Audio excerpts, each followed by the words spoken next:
Any comments?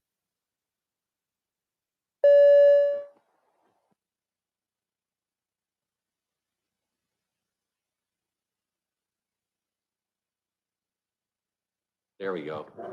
Is my technical ineptitude. I think I'll be used to it by now. Any conflicts of pecuniary interest? I'd like to declare on 8D1. You got that, Jason?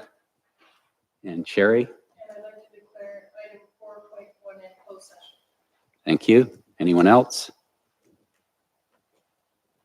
Minutes of the special council meeting, community improvement plan, public meeting.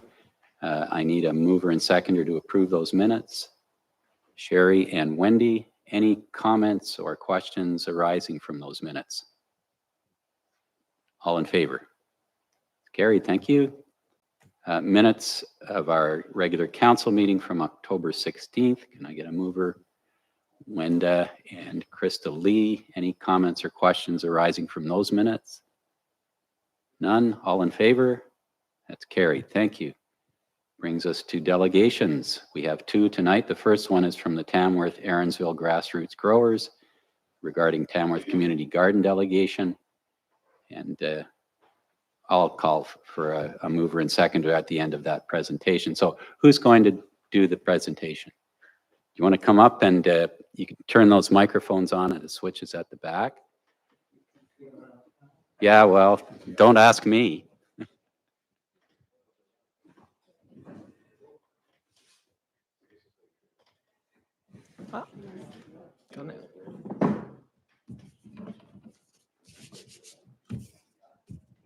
So you have 15 minutes to make your presentation, if you don't mind introducing yourself, and the floor is yours. Thank you. There should be a slide show that we sent to Jason. Okay, thank you, Jason. So good evening, Reeve and councillors. Thank you for the opportunity for us to introduce this initiative and to present our requests. My name is Colin Spears and my co-presenter is Michelle Clampf. We're both relatively new to this community and want to contribute as much as we can. Michelle moved here just a month ago, and I moved here with my wife 3 years ago. So we're both members of the Tamworth and Aaronsville Grassroots Growers, a community gardening group founded in 2009 and active ever since. And we encourage an interest in organic gardening and food production, primarily through speaker events where we also hold seed swaps. And once a year, we have a plant sale in May where vegetables and herbs are sold at pretty reasonable prices. The majority of our funding comes from the annual plant sale. And a community garden is our most recent and ambitious initiative. Our core steering committee members range in age from late 30s to late 70s, but all 13 on the steering committee heavily support this initiative. And this presentation is also endorsed by members of the New Legacy Centre in Tamworth, Friends of the Salmon River, and the Marlbank Community Centre. I received an email today from Susan, the president of Friends of the Salmon River, and I'd like to just read from that. It says, Friends of the Salmon Rivers have wanted to see one in Stone Mills for quite a while. With such an active bunch of volunteers and the good expertise of the grassroots growers, I think it would work well. Hopefully this will be supported by the township. If Friends of the Salmon River can help out on this valuable initiative, we would be glad to. So the grassroots growers core team comes with 15 years of experience with community gardening in other communities and decades of gardening experience. Food insecurity has become a major issue, and a community garden is one way to help alleviate it. New Legacy Centre is a local support for those of low income, and the centre is looking forward to receiving donated organic food from us to give to those in need. Next slide. Michelle. So community gardens are valued as a means to improving the health and the well-being and sustainability of neighborhoods and communities. And our goal is to create a shared space where people can come together, grow their own food, and build relationships in the process.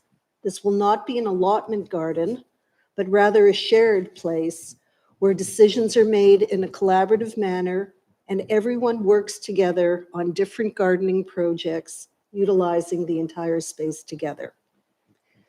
The community building that accompanies the gardening experience is so important, and work shifts become a fixed item in people's schedules where friends emerge and food is produced along the way. Next slide. Or the one before that. Thank you. Community gardens are planted with the intention of reducing food insecurity and improving health, including and especially mental health. There's a growing network of community gardens in Ontario with the desire to share resources among different community groups that are embarking on a similar endeavor, and that includes resources in this community as well. So the intention is to make gardening, and especially the growing of food, accessible to anyone who wants to participate in this effort. And we want to propose to engage in a healthy recreational activity while growing nutritional food and benefit from social interaction by meeting neighbors, building community ties, while learning about the cycle of growing and beautifying an open public space. And we would like to start the community garden in the Tamworth Aaronsville area in a location that is accessible to the community. So we're going to invite community members, regardless of previous gardening experience, to be part of this project. Those with skills can mentor, explain, and drive the planting experience. And we want to create an opportunity with the structure for people to grow this garden and to grow in this garden. Hoping that it will be multi-generational. We don't see why not, given the support that we're receiving. And we're especially interested in attracting people who otherwise would be isolated within the community. So initially, a core group of 5 volunteers will work collaboratively to lead and expand both the planting and food distribution process.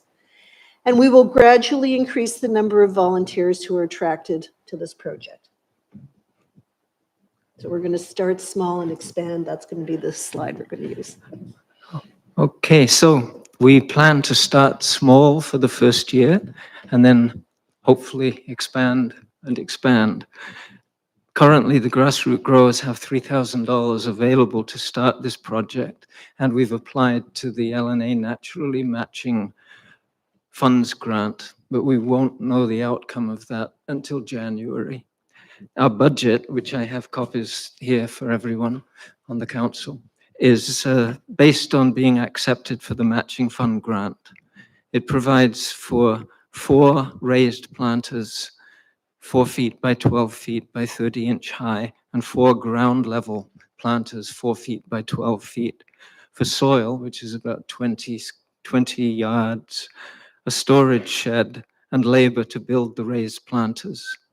Things like trowels and shovels, etc., would be donated. We've talked to several people about that.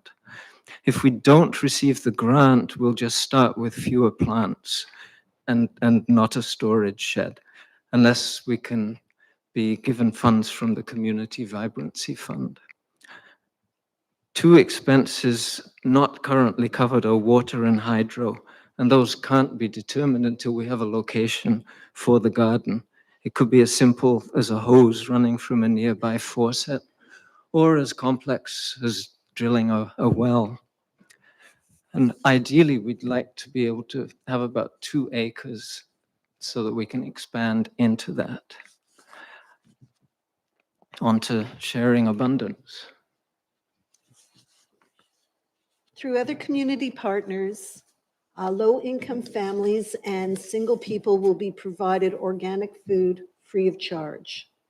And we continue to discuss the distribution of the produce and hope to make it available to those in need through working with other community groups.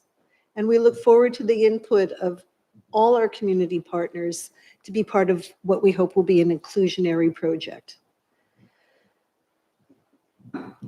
One of the gardeners in the grassroots growers group had a very powerful experience in the community garden that's being offered by the Table Community Food Center in Perth.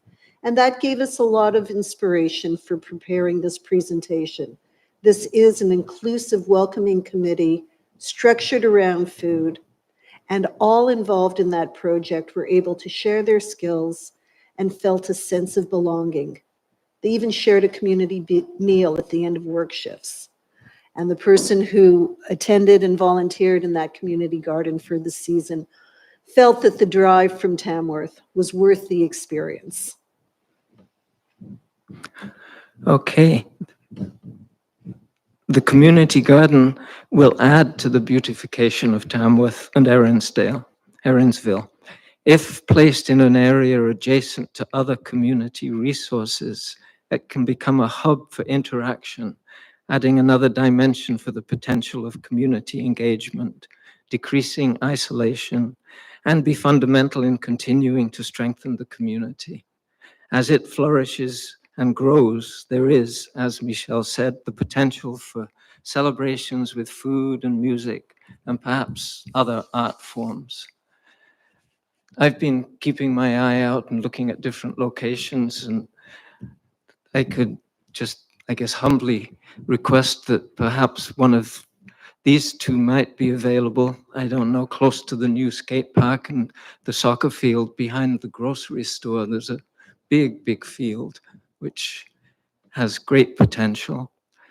And behind the apartments near the B spot at 693 Addington, maybe there's an area in the field back there. I don't even know if the township owns that. And there are probably a space in Erinsville somewhere, and maybe there are others that I'm not aware of, but hopefully. On to you, Michelle. So we're planning for this to be a sustainable project, building on our strengths and the lessons that we learn in each season so that we can continue the cycle of growing and distributing food while engaging community members in the process. Sustainability is already part of our mandate in terms of sharing seeds, educating the community, and we hope to see the planting of trees and bushes as part of this community garden. And this sustainability of a community garden increases access to healthy, sustainable food for all. These gardens beautify neighborhoods, and so we hope to reduce food miles required to transport nutritious food and to reduce neighborhood waste through a composting system as well.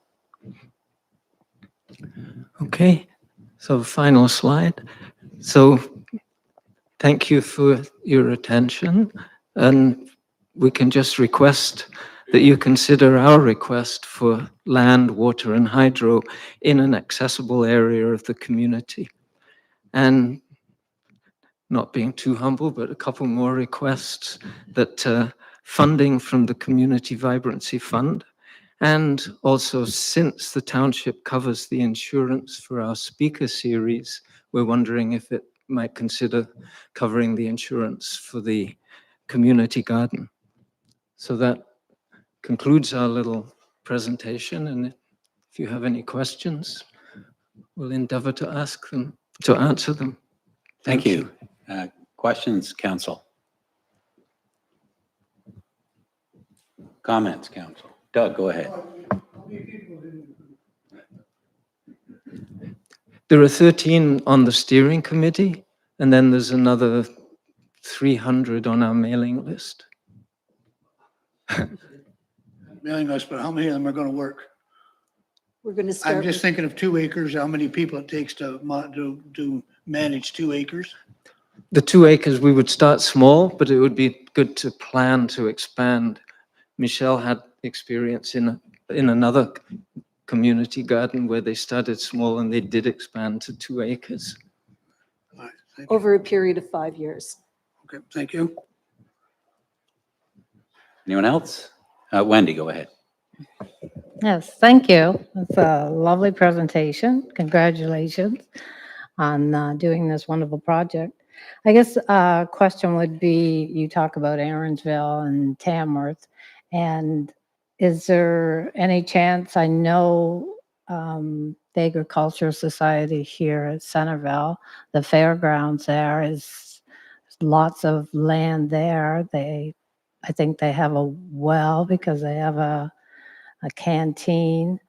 Might be worth talking to them of how a partnership might build. It's just an opportunity there as well to expand and expand. There's so much land there. I know it's a little bit more central for people maybe from Yorker wanting to participate, and other smaller, Coburg and Moscow and Enterprise, rather than just going to Tamworth. So might be another opportunity to look at as well. And where is that location? The fairgrounds. Ah, okay. You've never been to the Centerville Fair and you've been here 3 years? I've only Shame. been here a month.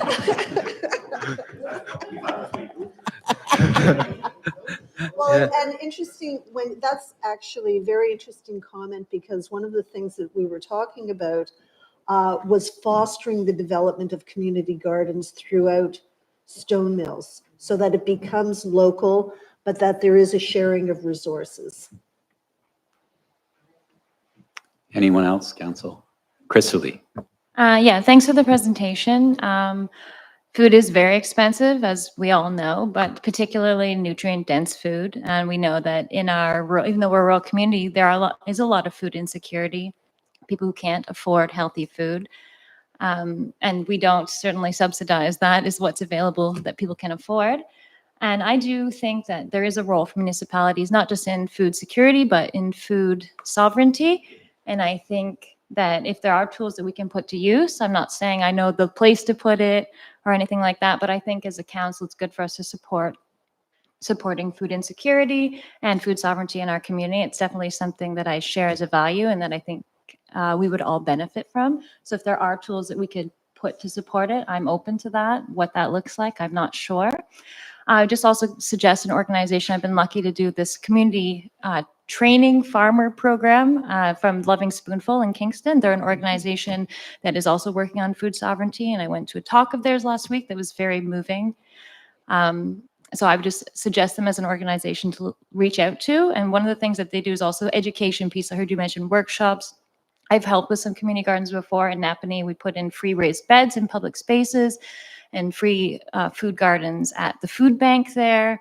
And I'm just a big believer that does that community connection piece, and the isolation piece is very real, that too many people in our communities are living in an isolated environment. And I see gardening as just one of the things that hits so many nails on the head for a healthy community. So. Thanks, Crystal. Wendy, go ahead. And I just have one more question. I know when you're putting stuff in the garden and something grows, such as a butternut squash, do you also show your people how to cook them? Because I tell you, it's quite amazing how many people do not know how to cook certain vegetables. And that was what was so inspiring about that Perth program, that they have a kitchen attached to the community garden as well. And that food preparation has become part of that. So I find that especially exciting. And there was a project that I was involved with many years ago in my original community of Toronto. And we developed gardens, but we developed community kitchens in the same space. And there was a lot of incredible interactions as a result of that. Doug.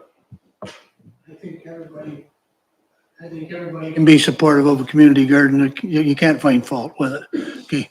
I'd like to say we received the presentation tonight, and that we at least take a look at our land inventory to see if we have anything that could possibly work for you. Because right off the top of my head, I'm not sure that we have something that's not already earmarked for something else, but we'd have to look, but at least do that. Sherry, I just would second. okay. We don't need a third. Thanks for your support. So the motion would be, we're in support, we're receiving a delegation and staff to bring back a report on possible available land, and ideally with hydro or water or both if possible. Is that a good place to start for you folks? Okay, all in favor of that motion? That's carried. Thank you very much. Thank Thank you you. very much.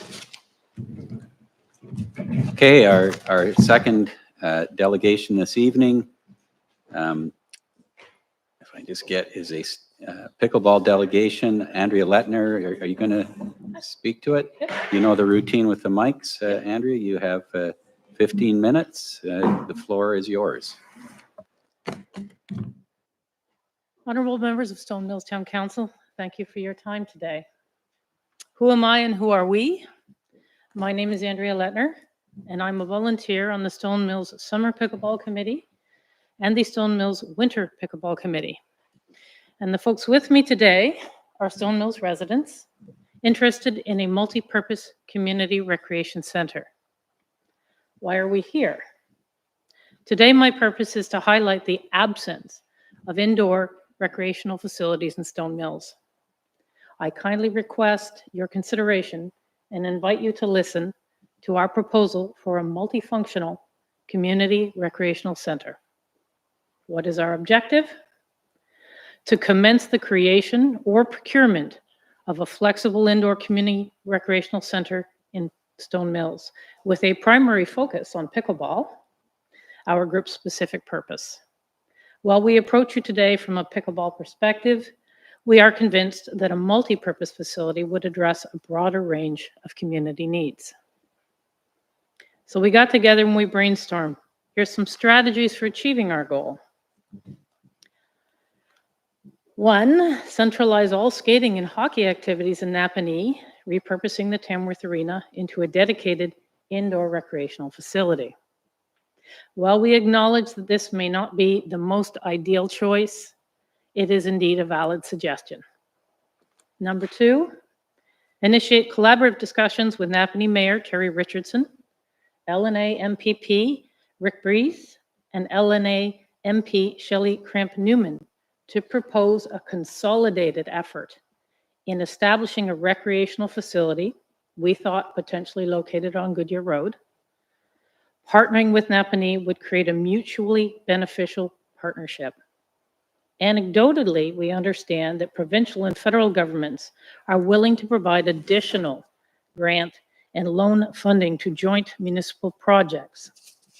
There was an article in the Napanee Beaver recently where the Napanee community is urging their town council to build and support some sort of indoor recreational facility. So there is very much an appetite for what we're talking about here tonight. And third, explore the possibility of implementing a 3P project model, fostering a collaborative arrangement between public and private sectors. This model is particularly effective for long-term initiatives related to recreation, providing a framework for joint efforts that can enhance the overall success and sustainability of the project.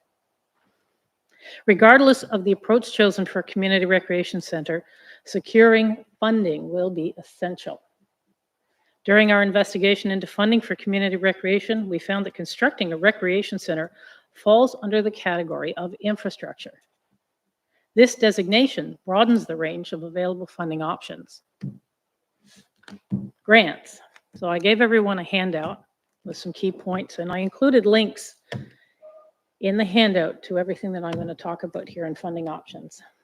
So the Trillium Grant, they have infrastructure grants available up to $500,000.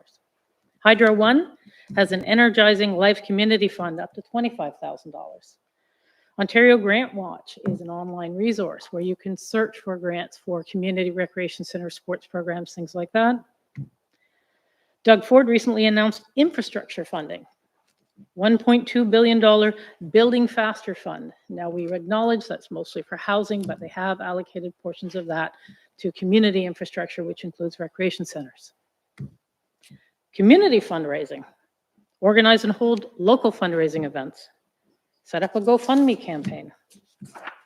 Corporate sponsorships.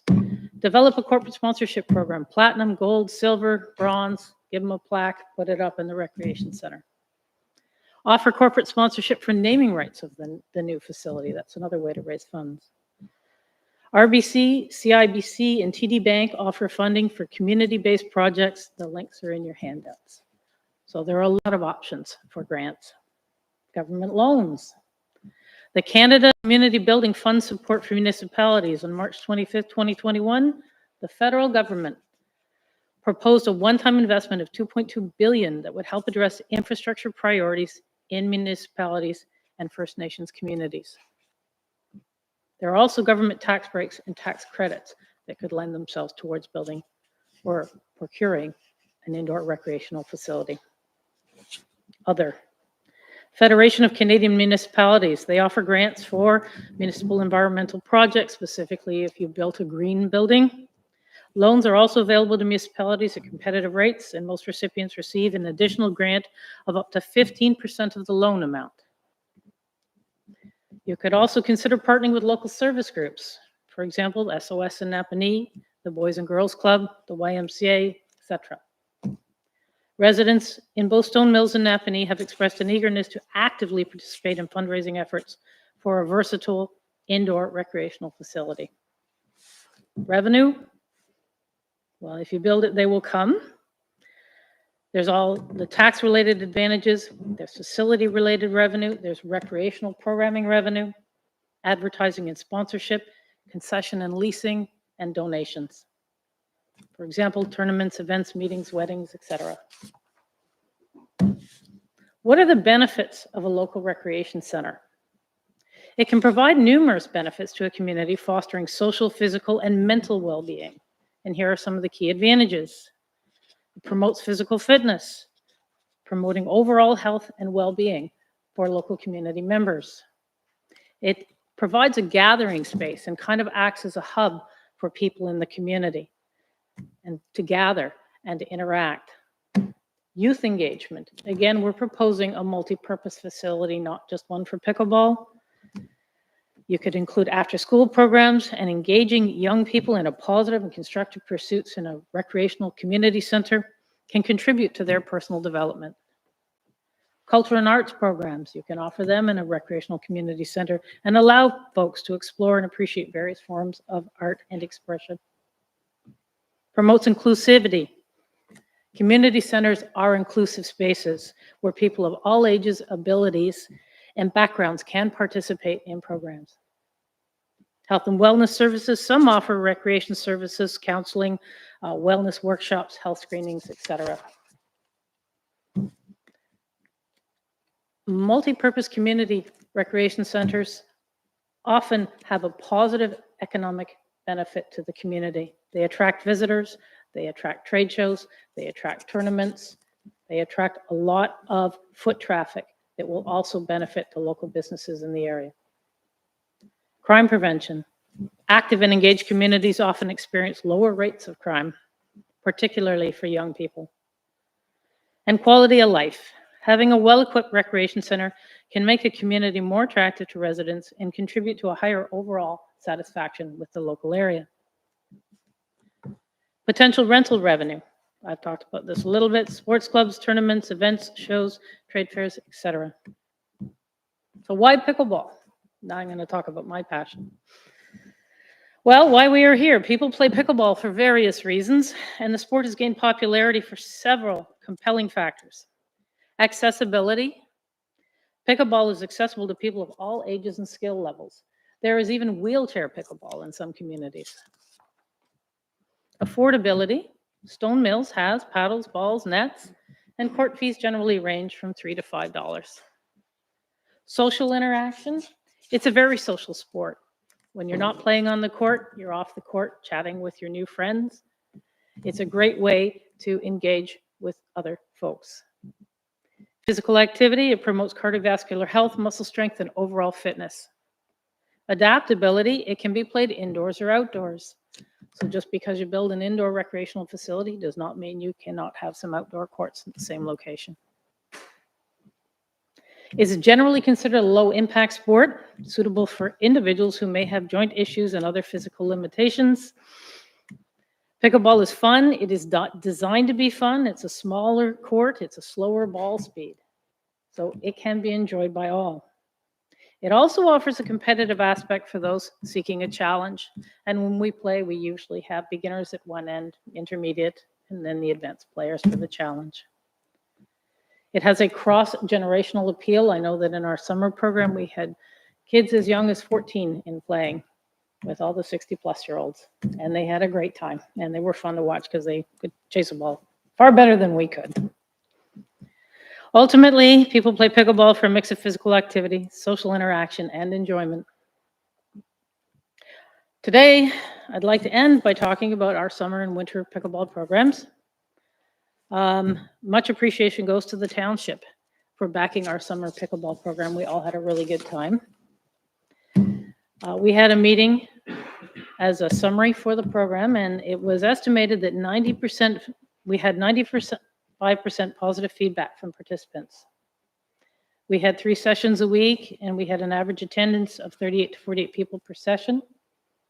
The gross revenue was roughly $5,396. And planning for summer 2024, we are considering adding new sessions to accommodate interest in the program. So it went really well. The winter program is run completely by volunteers. And we set up and ran the Stone Mills Winter Pickleball from the old arena in Napanee. As everyone knows, that burnt down recently. And it left us without a venue for about a month. This fact has led us to you. And we think this could be an opportunity for Stone Mills to build an indoor recreation center. In summary, Community Recreation Center plays a crucial role in enhancing the physical, social, and mental well-being of our residents. They contribute significantly to fostering a robust, healthy, interconnected community. By paying attention to the needs of your residents and seizing the current opportunity, a pathway to constructing a community recreational center is likely to emerge. We are fervently advocating for the establishment of a community recreation center and are ready to assist in any way possible. We kindly request the opportunity to reconvene in the new year to discuss the next steps with Council. Recognizing the urgency of this matter, we are dedicated to achieving swift progress. To fortify our proposal, we have included a page of links providing additional information to support and augment our ideas. One of them is a budget calculating tool for building a dome, pickleball dome. Give you rough numbers if you're interested. Thank you for your consideration, and we eagerly anticipate the project of collaborating with the Council to bring this vision to fruition. Are there any questions? Thank you, Andrea. Questions or comments from Council? Wenda. So we are getting ready to go into our budget for next year in January. Would you be prepared to share your numbers with us prior to our budget session? Yes. Okay. Anyone else? So that's certainly a grand vision, and it would require a lot of deliberation and budgeting, obviously. And it's occurring to me as you were speaking that we haven't had anything like a comprehensive recreation study in the township. Okay. Something like this should obviously be integrated with other programs and facilities that we have or would like to have. Mm-hmm. And I'm wondering, Council, if we should maybe start with a bit of a staff investigation, incorporating this idea as a potential into some sort of recreation report. I don't know how fast this can happen. It might be a bit ambitious to anticipate something for the coming year, but certainly if this is going to happen, it should happen in the context of all the other recreational programs and possibilities in the township. So I'm wondering if anyone's willing to make a motion to that effect, if that's something you would consider. Mhm. Wenda, do I have a seconder? Doug? All in favor? That's carried. So we'll have a staff report forthcoming, and we'll be in touch. Thank you. Just as an aside, when I talked to the local school boards, both the public and the Catholic, they were very much interested in this as well and willing to contribute. I'd be interested in the school boards opening up their gymnasiums a little more. Yeah, so would I. There's all kinds of, well, I don't know about all kinds of barriers, but I was just talking casual today. I played pickleball today in Tamarack. And one of the issues is having to have Custodian. custodians there and all that kind of thing. A little more flexibility and trust on the part of the board to community members to maybe have a key or something. I know there's liability and insurance issues, but that's another avenue that might be worth exploring as well. So, but that could be part of a study. So They used to. I know there was a bunch of volleyball leagues back 40 years ago that played in the schools, in the gymnasiums. And that was the reason it ended, is that they, all of a sudden, they got excited about liability and that. yes, go ahead, Rob. In complete honesty, when I reviewed this on the weekend, I was like, wow, like as John said, that's quite a thing, but your presentation was fantastic. And everything starts with an idea. This is when you mentioned the idea of weddings, and I think about the township, I think about our hamlet atmosphere. We do not have a larger urban center with outlying hamlets. We're all hamlets in general. So we don't have that central place that we could do that where people could walk and get to it quite easily. Those challenges are what you see in Stone Mills. That changes the way we have to think. That's why we don't have a ward system anymore. There's certain reasons things happen. But you're right, we really don't have a place where weddings can take place or trade shows or whatever. Your idea of partnering with Napanee, your reason you're here potentially is because they just lost that facility. I don't believe there's any plans to rebuild it because it was just, I don't know that for sure, but I haven't heard any mumblings about it. Maybe you're onto something. I don't know, but I'm really glad that we're going to take a peek at it because you just never know, right? You never know. So thank you for bringing that forward. Thank you, everyone. Thanks. Is it okay if we leave? You don't want to stay and listen to the accounts?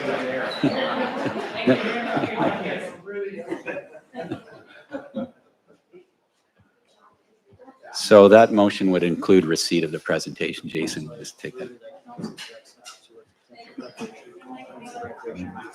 Yeah. Or recreation center. Yeah. Yeah. Yeah. It may be. Yeah. Wow, way to clear a room, guys. When I saw those cars, I should have known it was. Oh, okay. For the grass, is this, oh, yes, okay, I'll pass that around. This is the budget for the, Crystal, can you pass that around, please? Thank you. That's the budget for the garden.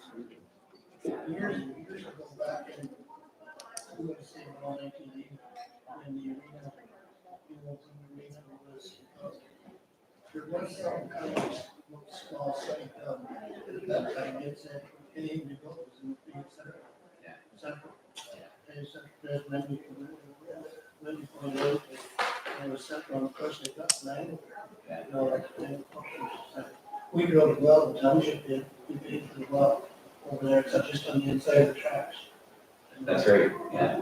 Yeah. Okay. We'll carry on. Staff reports, Manager of Development Services Sands. Oh, did I miss something? Bylaws and resolutions. I did. Yeah, we've got to appoint our clerk. Yeah. Okay, appoint a clerk for the Corporation of the Township of Stone Mills. I need a motion that bylaw to be numbered. To appoint Brandy People to the position of clerk to be read first, second, and third time and passed this day. Can I get a mover and seconder? Sherry and Crystal Lee. Any discussion? All in favor? That's carried. Thank you. Yes. Where is Brandy? I thought that might be you. Hi, welcome. It's a pleasure to meet you. Yeah, yeah. Yeah. Yeah. Yeah, yeah. We'll rub shoulders at the end of the open meeting. That's great. So staff reports, Jason, Integrity Commissioner Services reappointment. The motion would be that council receive the report entitled Integrity Commissioner Services Reappointment Amendment. Further, the council reappoint Airden Burles for a 2-year period and for 2 years and 2 months until December 31st, 2025, period, to provide Integrity Commissioner Services to the township. And further, that the Reeve and Chief Administrative Officer be authorized to execute an agreement with Airden Burles for the provision of those services. Can I get a mover and seconder, please? Wenda and Wendy. Jason, this was just a bit of an omission, is that right? Thanks, Revise. Yeah, absolutely. An omission on our end at staff's level with respect to aligning ourselves with the County of Lennox and Addington and the extension of our Integrity Commissioner for all 4 lower tiers. Given the fact that we made the request for extension in October, we need to add the extra 2 months to make sure it carries through to the end of 2025. So we just wanted to make sure that it was clear on through council that that was the intent to align with our colleagues and fellow municipalities. So the minor amendment is here before us this evening. Any questions on that? All in favor? That's carried. Thanks. Okay, October 2023 accounts payable that council approve the accounts payable reports for October. I get a mover and seconder for that, please. Doug and Sherry. Any discussion?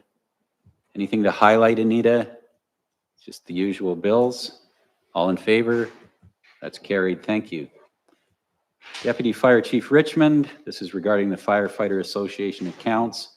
The motion would be that council receive this report and the council authorize the transfer of the balance of the Firefighter Association accounts held by the township to the respective firefighter associations. Can I get a mover and seconder for that, please? Wendy and Rob, go ahead. Welcome, James. Thank you, Reed Weiss. Good evening, everyone. So this is just sort of a housekeeping item. In the past, any donations that came into the firefighter associations were sort of sent through the township where they were able to issue a letter that would be a tax receipt in recognition of their donation to that association. So the previous process was just holding those funds, and then the funds would be then allocated to the associations upon their request. After talking with the treasurer, we felt that it'd be better just to eliminate these accounts, and then it would just be a simple in and out process when that money comes in, and it would be sent to or a check would be cut to that association. So it's just sort of a cleaning up a procedural thing here for us. Thanks, James. Any questions for James? That's great. All in favor? Oh, yes, sorry. Wendy, go ahead. I was just wondering, is this something that has to happen every year? I was just wondering if we could put a motion that any donations coming in get forwarded once a year to the appropriate accounts? Yeah, so I believe the process we're going to put into place is once the donation's received, then it would be processed automatically and then sent to that association sort of right after, so that there would be no holding of the funds. It would just be an in and out sort of. So this is cleaning up. Just to, the since these are account, so- reserve accounts, we have to get Right. your permission to. I was just trying to make it easier for you guys. That's what we're if we trying to could do. it Yeah, on a absolutely. yearly. Great. Anyone else? All in favor then? That's carried. Thanks, James. Thank you. Manager of Public Works and Emergency Services Thompson. Number of items here. The first one is seasonal part-time night patrol.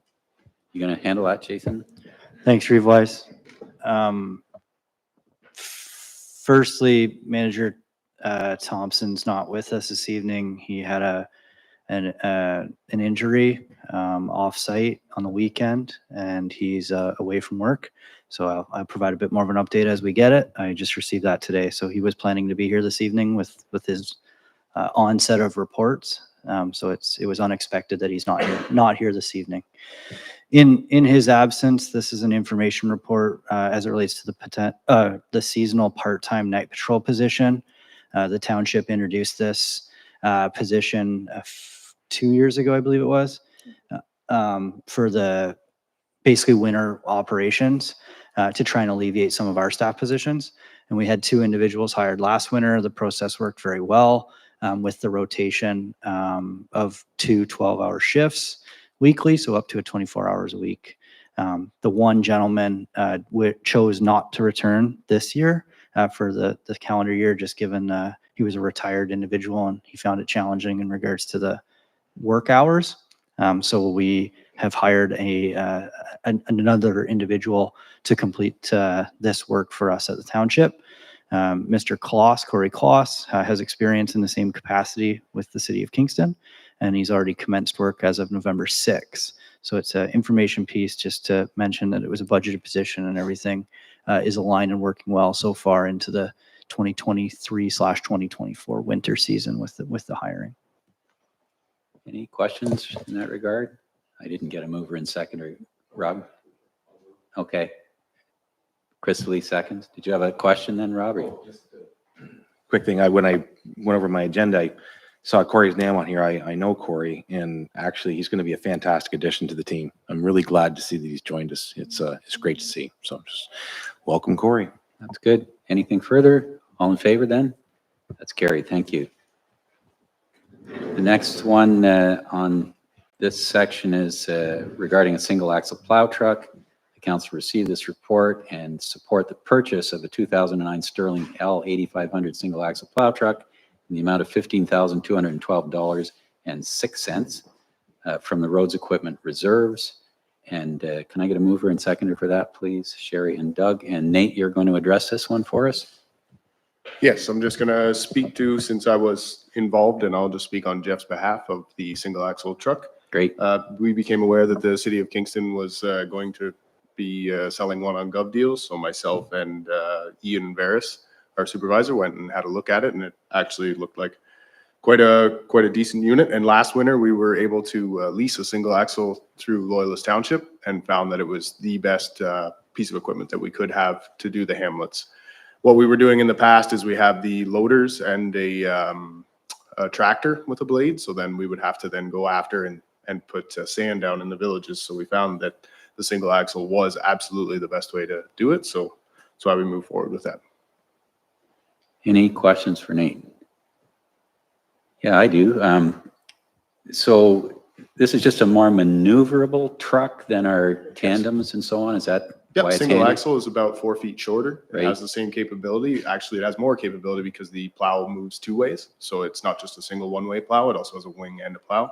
It can also put down salt and sand as well as brine. Yeah. So it's used more in the city setting, but in our hamlets and in like the village of Newburgh, that's absolutely what we need. So. And that seems like a pretty decent price for It was a something like- fantastic price, actually. Yeah. We pretty much stole it, for Yeah. lack of a better term. For $15,000 for a dump truck with a plow and a wing, and yeah. Yeah, with it was a great deal. 100,000 on it. Yeah. Yeah, in 100,000 kilometers, which Yeah. is. And obviously you looked at it. I mean, It did, yeah. It's a Rust. Cummins engine with an Yeah. Allison transmission. It's Yeah. the most reliable things on the road. yeah, It's good. yeah. Great. Anything further? Thanks for being on the ball. The fact that it was close and you could go inspect it. I know with Gov Deals, a lot of these things are in Toronto and Ottawa, and that's a big commitment. To be on this one in advance, I mean, you just saved the taxpayer a pile of money for a nice searchable unit. Bravo. Yeah, thank you. We've had all the repairs completed too. It's ready to go on the road. So, Excellent. Yeah. Now we just need snow. yeah, well, let's not wish for that right yet. No hurry. Okay, all in favor of that then? That's carried. Thank you. Okay, another piece of equipment, single drum roller. The council received this report and support the purchase of a 2017 single drum smooth roller in the amount of $97,480 from the roads equipment reserves. Can I get a mover and seconder to get that on the floor? Sherry and Doug. Go ahead, Nate. What's this one all about? So this one was, I believe we budgeted for it the year previous, and during COVID, there was not a lot of used equipment, especially this specialty piece of equipment. We had, I believe it was budgeted for in years gone by. I'm not exactly sure how many, but to be quite honest, they weren't available, and a brand new one is quite expensive. So we kept our eyes out, and then this one kind of just popped up through a relationship with United Rentals that Supervisor Ian Barris had as well. So we went and looked at it as well, and it actually only has 4,000 hours on it, which is was usually a piece of equipment's good for about 10,000 hours. So there's still plenty of life left in it, and it was half the budgeted amount roughly. So we kind of took advantage of that opportunity. Any questions for Nate on this one? Yeah, it's a no-brainer, this one. That's great. All in favor? That's carried. Thank you, Nate. Thank you. Our next item here is the food cycler program. We had a presentation on this earlier from the company involved. The motion would be that we receive the report and direct staff to enter into a partnership with Food Cycle Science Corporation to facilitate the distribution of 34 units as committed to via the pilot program pre-registration. And further, the council support the purchase of food cycle units in the amount of $3,400 plus delivery from the Environmental Water Projects and Environmental Services Reserve accounts. I get a mover and seconder for this item. Wendy and Wenda. Jason, you're going to address this. We'll let CBO Detler is going to take this Okay. this first, and I can jump in as desired. Fine. Jake, you're here. I didn't even look up. Through you, Reeve-Wise. Yes, I got this one. Yeah, in a previous meeting, we were told by the Food Cycler Corporation that we needed to get 50 basically signups for these units. And through recent discussions, we only made it to 34. And they've agreed to kind of extend that same financial agreement to a lesser amount of 34, which works out to a lesser contribution for us. With transportation, I believe Jeff's report, it came to roughly $3,900. That's planned to come out of a healthy sort of landfill-related account that looks like has, I think it was something around 150,000 in reserves to pay for this interesting sort of way of maybe diverting in the beginning a small amount of green waste away from our landfill sites. Thanks, Jake. Any questions or comments for Jake on this one? Yes, Rob, go ahead. Through you, John. Yeah, thanks, Jake. When this first came up, I was a bit concerned about us subsidizing appliances for people, which is sort of what this is, and had some thoughts. I'm glad we went about it the way we did. Going forward, putting it to the public, getting some commitment before we commit, which I thought was the right way. And it's nice to see that it was adopted. I'm really glad to see that they came down their numbers a little bit, because now we can potentially participate. Now, one thing about that is, unfortunately, when this came up, I reached out to a few people that had reached out to me who were interested in this and asked if they were on the list. And two of them said that they didn't know about it, even though they were the ones who contacted me initially to kind of give me a nudge in the right direction to support it. So I'm curious, based on what we have here, is this final, or can these 2 or 3 other people still sneak in there? How does this structured at this point? Through your Reeve-Wise, Councillor Fenwick, it's a great question. The whole idea of the pilot program was to try and secure what we could from a numbers perspective to come to council with a commitment on the dollar figure. I don't suspect our colleagues at Food Cycler Distribution Inc. are going to be upset with the fact that we'd like to add or potentially add in additional. The thing I would ask for is if there is that consideration, maybe council make that consideration, and we recommend, or we note that down through motion this evening, is to a plus or minus in the dollar figure. We have the amount, of course, known in our reserve contribution number. However, I just want to be mindful that we're actually capturing this for audit purposes moving forward with respect to getting council's direction for staff in what we might be expecting. From staff's perspective, Councillor Fenwick, there hasn't been any sort of secondary lists, if you will. The company administered the pilot themselves. We just help bolster it from an information perspective in having that authored report in the Napanee Beaver on our website, social media, et cetera. So I've seen the list personally, but it was provided for example, from the company as opposed to the township being the one sort of administering the list. So I would just make those comments for the consideration of council. That's great. Thanks, Jason. That's what I was wondering. Maybe a possibility of, now that we know this looks like it's going to actually happen, that maybe we have a small period of time where we can track down a few actors.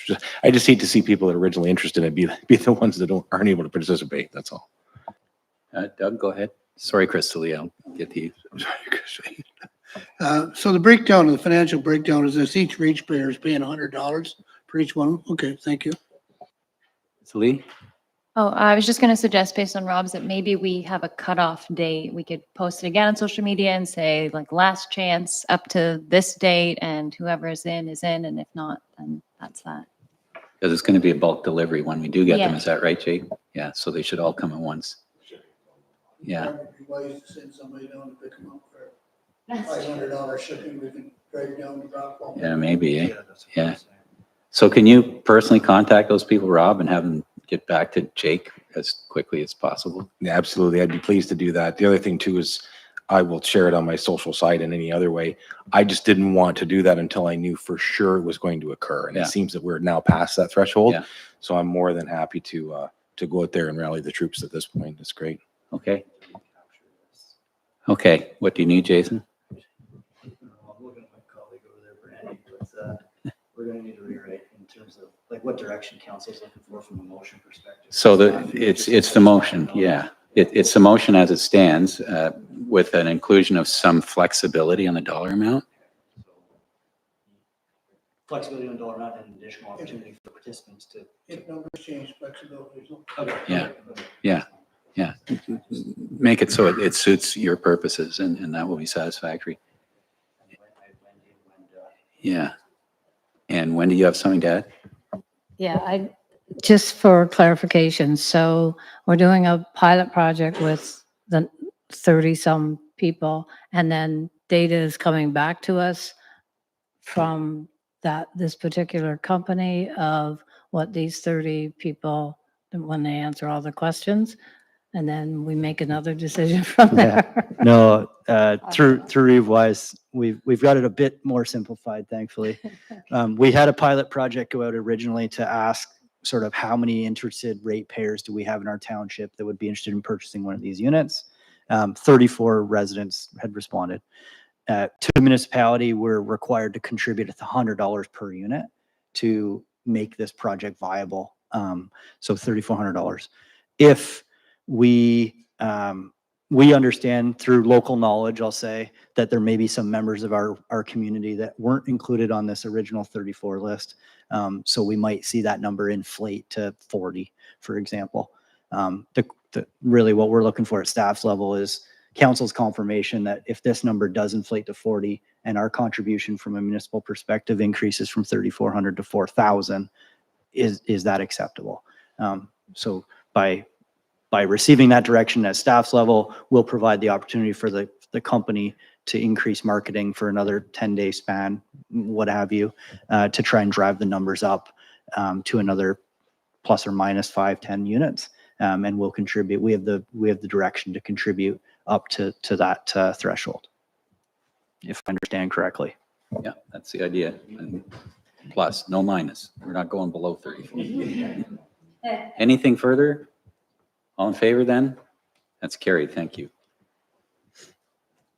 Okay, committee board reports and minutes. I don't think anyone's got anything from anywhere else. Items from consideration. 10A, members of council training conference attendance. I need a mover and seconder that council receive the verbal report regarding training conference attendance for council members for consideration. Sherry and Krista Lee. Is this you, Jason? Go ahead. Thank you, Reeve-Wise. I wanted to bring this to council's attention through communication with a fellow member of council, as well as good discussion in the office with staff. We annually, as you know, budget training and opportunities for council to further their education in the world of municipal governance. In 2023, the specific number is $18,500 for council for training purposes.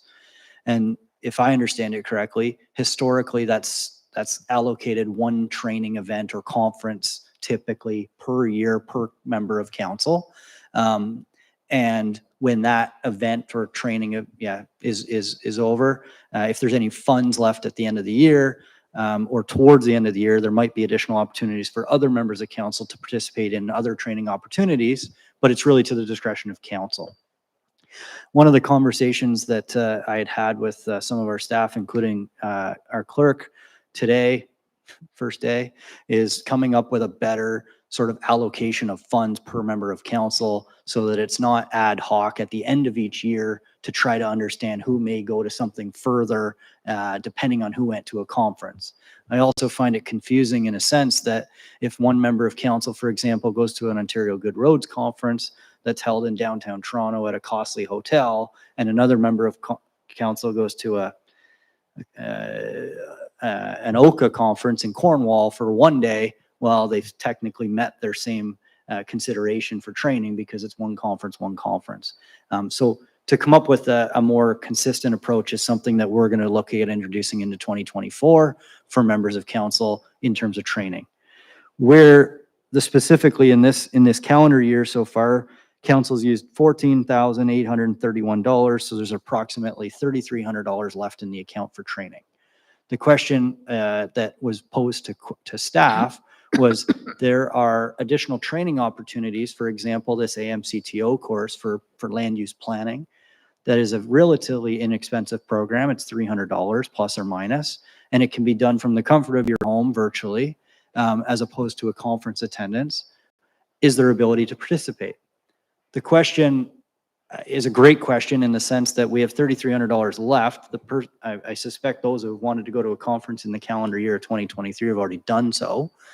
So it's expected that would be, I know the treasurer is going to hit me, but roll over to the following calendar year for funds, but just not be deposited from this year's budget for training purposes.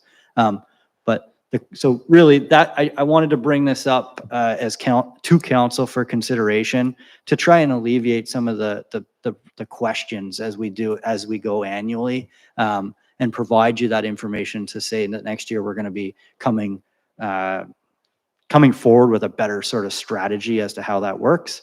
But in the meantime, is there council's support in fellow members of council attending courses that could be considered to garnering their understanding of planning or municipal governance, such as the AMCTO Planning on Primer course. That's really the focus of this item for consideration and discussion, more so than anything further. Thanks, Jason. Questions? Doug? More comment than question. Unfortunately, one of the problems that Stone Mills Township has is all of our staff is relatively new. So the memories don't go back too far. Okay. And it's also, Jason has well pointed out here, one of the problems that when you rely on procedures that are not written down. And that's exactly where we are here right now. We used to, in fact, at one time, we did allow 2 conferences. Yeah. And it was strictly a budgetary item that we went to one conference. But it was never meant one conference, one day were the same thing. It was always possibly loosely because it wasn't written down, but it was one conference. So we'll take one Good Roads or one AMO, one 3-day conference or whatever. That was so many hundreds of dollars. Then somebody else who didn't go to that type of conference, but took 1-day seminars in at Kingston, which was a lot closer, they could go to 4 of them or 3 of them, as long as the dollars kind of figured out the same. The intention was to be fair with everybody, not to disadvantage one person over another or advantage one person over another. But you're right, a good review and maybe writing it down would make it simpler to what we could do, because I won't mention any names, but we have people sitting around the table that don't go to conventions that often and yet like seminars. And, you know, no reason they should be disadvantaged because the seminar only costs $300 versus somebody else going and spending $2,000 at a convention. So but that's the way it was loosely left, was that everybody was to get the fair share, not one-on-one. One meant a conference, you know, a 3 or 4 day conference, not a half-day seminar or whatever, you know. So I think it's a good idea to write it down, to come up with a procedure. Anyone else? Does that give you some sense of direction? Yeah. No, it's good to raise that. Yeah, thanks. I appreciate the comments too as well, Deputy Reeve. Okay, we had a mover and seconder in that one? Did we? Sure. Yes, good. Okay, all in favor? That's carried. Thank you.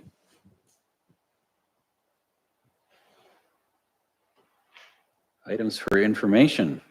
LNA Stewardship Council invitation to a public event, Bay of Quinte. Motion is that council receive the invitation from the Friends of Salmon River and Napanee River and the Stewardship Council for their event. We get a mover and seconder for that. Any discussion? All in favor? That's carried.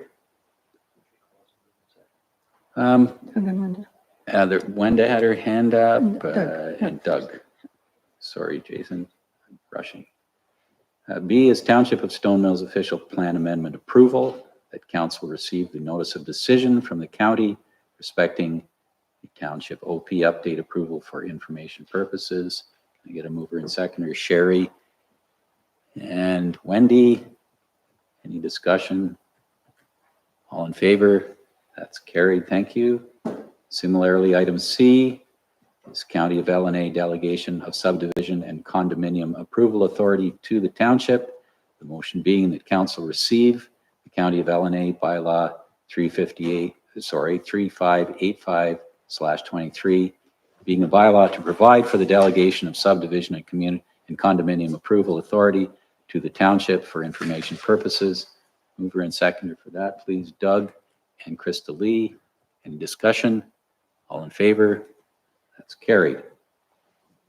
New business and statements from members. Yes, Krista Lee. Okay.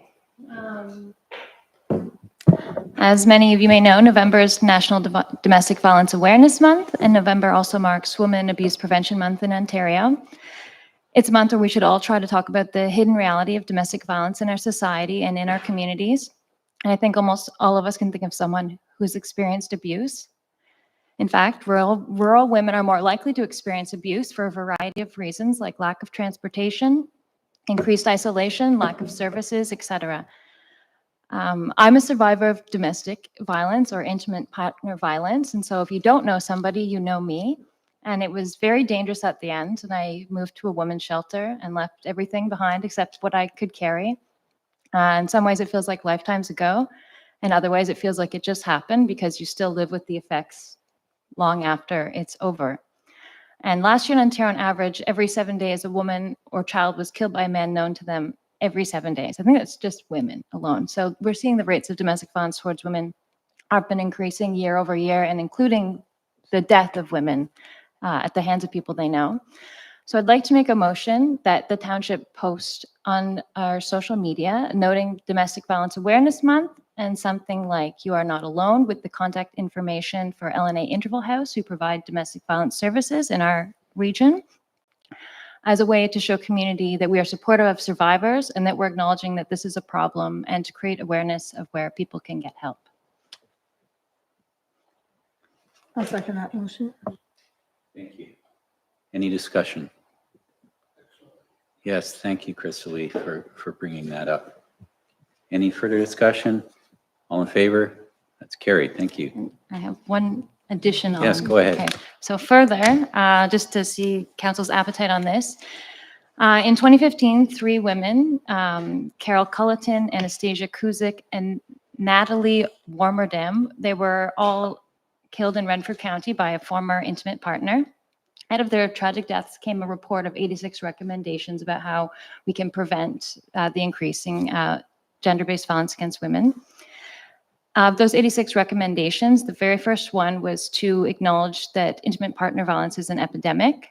Framing an issue can play a significant role in how we see a problem and how we respond to it. When we call something an epidemic, we highlight not only its health-related nature, but also its urgency. Declaring intimate partner violence as an epidemic signals that is an urgent public health concern and can help prevent awareness and challenge the pervasive culture and silence of and victim blaming. So I'd like to ask what appetite Stoughton Mills Council has to join over 50 municipalities and communities in declaring intimate partner violence an epidemic. Any discussion? I certainly have no problem with that declaration. A good friend of mine is Pam Burns. You might be familiar with Pam. She was one of the main consultants on that investigation in Renfrew County, and at dinner parties provides us with many grim tales and statistics in this regard. It is alarming when you think of it, that if any other specific group of individuals was suffering abuse and death at these rates continually, it would be constantly a matter of discussion. But because it's happened for centuries, it's normalized. And up until the last few decades, it was barely even spoken of. Oh, it's a domestic. Oh, well, that's not that important. You know, that kind of attitude. Oh, he knocked her around a little bit, kept her in her place. All that kind of nonsense. You used to hear that when I was a teenage boy. You know, never thought of it. Oh, that's the way of the world. It's time it becomes something that's acknowledged. And thank you for bravely acknowledging your own experience, Crystal Lee. That takes a lot of courage. So I would certainly be open to a declaration of intimate partner violence as an epidemic, because it is. Yeah, got a mover, and Sherry will second it. Any further discussion? All in favor? It's carried. Very good, thank you. Any other new business or statements? Rob, go ahead. Go ahead. Okay, thanks, John. Yeah, I was I've been working with Diane Giberson over in Yarker with certain community efforts on things as we have together in the past. And I've just been challenged, and just to give you everybody a heads up, she wants to get nutty, is what she's putting it. So what she's firing up as of today, and you'll see it out there, is she's asking for donations of peanut butter in particular. High in protein, one of those things that most food banks have to purchase and can be quite pricey. So she's asking different community members to go to their communities, the hamlets, in my case would be Enterprise that I would be covering off, and asking for donations of peanut butter. There's some details on the Stone Mills Marketplace website, and you'll see it here and there in social in the next little bit.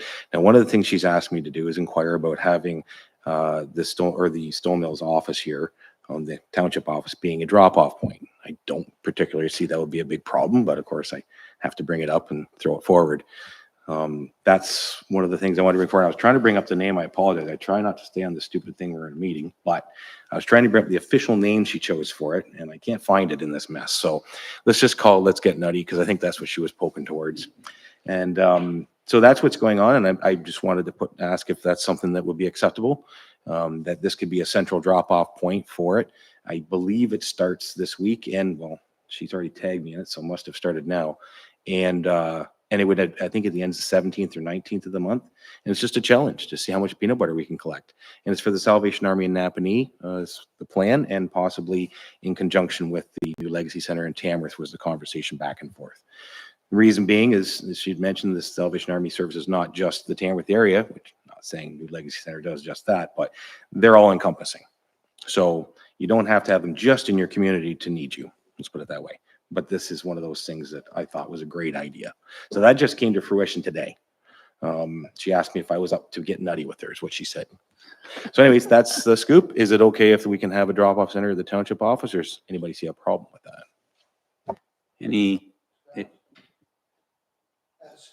Yeah. Is it a possibility, Jason? You think of the logistics of it, where it would be if it's an issue for staff or whatever? Yeah, thanks. Through your revise, I don't see any issues with it. I I mean, I'm also trying to predict what we would see in terms of volume of peanut butter that's what's going through my head at this point before I say I don't see it as being an issue.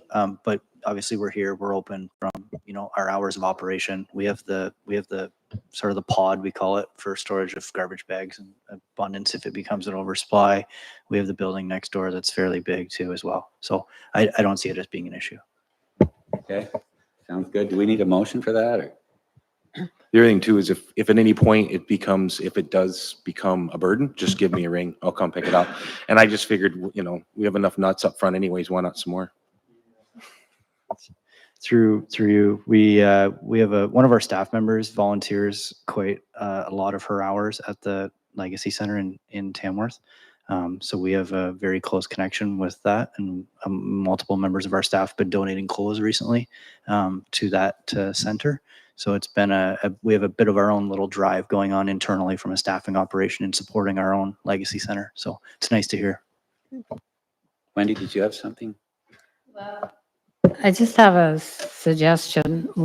We do have a lot of stores and areas, like we have McCormick's, we have the Tamworth store, we have one in Yarker, that maybe they would, if they ask them, they would put up just a little sign, put your food donation in here, because I know Metro has where you buy it all bagged up for $5.99 and you put it in. And I said, I wish every store did this, because it wouldn't matter where you were, even if it was jam. And I'm sure the stores would probably get on board if they were approached. So it might be something that they might be considered to look at. Thanks for the suggestion, Wendy. You actually read my mind in the process of speaking with Diane today. She had identified McCormick's to be approached, and I'm pretty sure they'll come on board. We're looking for a location in each of the hamlets, and I think that's exactly what's going to happen. It's going to be very interesting to see how much we get. I think it's a great idea.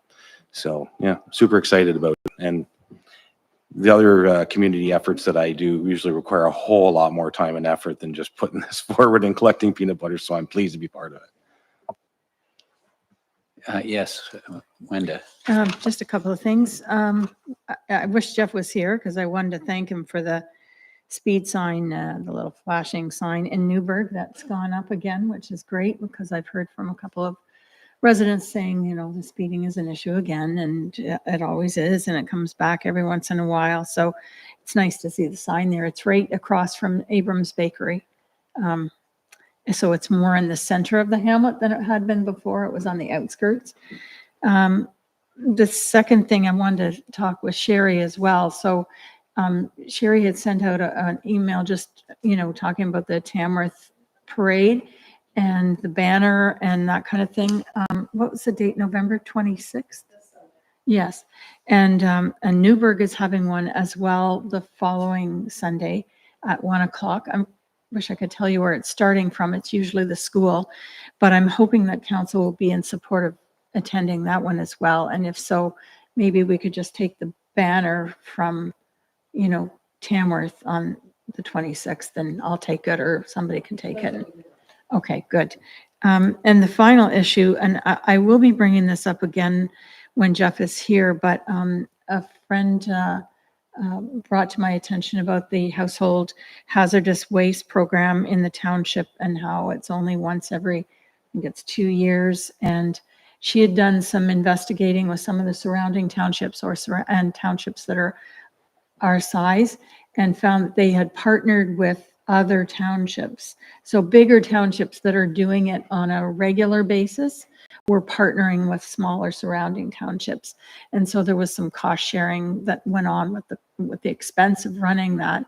And she wanted to know if we could look into that to find out if we could partner with Loyalist or Greater Napanee, so that, because a lot of people don't have the space to let all that hazardous waste sit around in a garage or a shop or a barn or whatever for 2 years. So, and the thought was, well, they could always take it into Kingston, and that's very true. But we do have a lot of seniors in the township that maybe don't have the transportation availability that a lot of us enjoy. Anyway, so she was just wondering if council would look at this again, So I'll be bringing it up again when Jeff is here, but I thought I'd share it while it was on my mind today. Thank you, Wenda. Anyone else? New business? Well, that brings us to a closed meeting. And we have a closed session meeting pursuant to Section 239 of the Municipal Act in order to discuss matters, closed session minutes from October 2nd, information of an identifiable regarding an identifiable individual, labor relations or employee negotiations and litigation or potential litigation.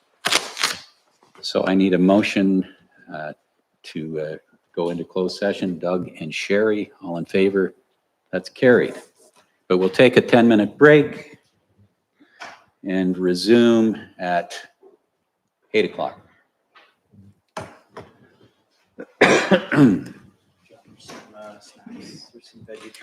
Oh, great. I did not know. All right.